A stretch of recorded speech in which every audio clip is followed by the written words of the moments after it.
రాష్ట్ర వ్యాప్తంగా group 3 exam ఇవాల్టి నుంచి ప్రారంభమయ్యాయి. 2 రోజులు జరిగే పరీక్షలకు అన్ని ఏర్పాట్లు చేసింది టీజీపీఎస్సీ. ఉదయం 10 గంటల నుంచి మధ్యాహ్నం 12:30 గంటల వరకు పేపర్ 1 ఎగ్జామ్ ముగిసింది. మధ్యాహ్నం 3 గంటల నుంచి సాయంత్రం 5:30 గంటల వరకు పేపర్ 2 పరీక్ష జరగనుంది. రేపు ఉదయం పేపర్ 3 పరీక్ష జరగనుంది. గ్రూప్ 3 ఎగ్జామ్స్ కోసం రాష్ట్రంలో 1401 పరీక్షా కేంద్రాలను ఏర్పాటు చేసింది టీజీపీఎస్సీ. 5.36 లక్షల మంది అభ్యర్థులు అప్లై చేసుకున్నారు.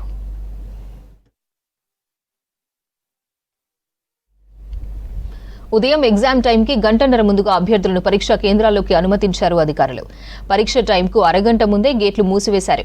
చాలా మంది అభ్యర్థులు ఆలస్యంగా రావడంతో పరీక్షా కేంద్రంలోకి అనుమతించలేదు అధికారులు. దీంతో వాళ్ళు నిరాశతో తిరిగి వెళ్లారు. గ్రూప్ 3 పరీక్షా కేంద్రాల పర్యవేక్షణ బాధ్యతలను జిల్లా కలెక్టర్లు, ఎస్పీలకు అప్పగించింది రాష్ట్ర ప్రభుత్వం. పరీక్షా కేంద్రాలను స్వయంగా తనిఖీ చేయాలని ఆదేశించింది. దీంతో పరీక్షల కోసం కలెక్టర్లు, ఎస్పీలు భారీ బందోబస్తు ఏర్పాటు చేశారు. అన్ని కేంద్రాల్లో సీసీ కెమెరాలు ఏర్పాటు చేశారు. వాటిని టీజీపీఎస్సీ ఆఫీస్కు కనెక్ట్ చేసి నేరుగా పర్యవేక్షించేలా చర్యలు తీసుకున్నారు.